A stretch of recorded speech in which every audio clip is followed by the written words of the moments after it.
aga, aga pa ako nagtalangkaw mga katinggil. Mo diyang istorya. Ang pakaisa ko maginsing kinaka nga picture. Party sa viral luman kalingnog. Parinti man naman. Di karon magkunsundi kay daw marayo ang picture. Ang makus bata na. Ang makuni. Ano diyang ginsend mo man o hindi ko kunsindi. Why nag-reply ang kaisa ko.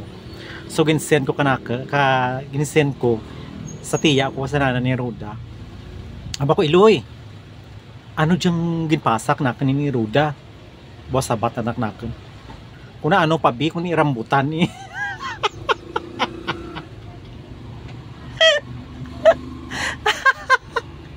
Nagkakibutaken. Ginsend ko kanang picture. Pangin reply na kanaka rambutan. Inpasakayan ko dulang. Mana ka ligad ano lang kami nag harvest man nakarambutan.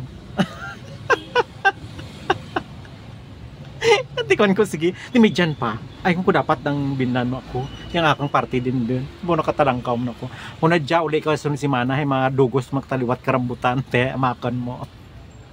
Tama ka bata nang kung nabasi ang over pa dya. Ay lain tanan ang sabat kinako mamatay takan local iloy ko. Shout out kay dya kay kay Iloy Rosalinda. Bo lain ang ginapamangkot ko lain mata na imong ginasabat Iloy bo nakatalangkaw man ako. See you soon Iloy.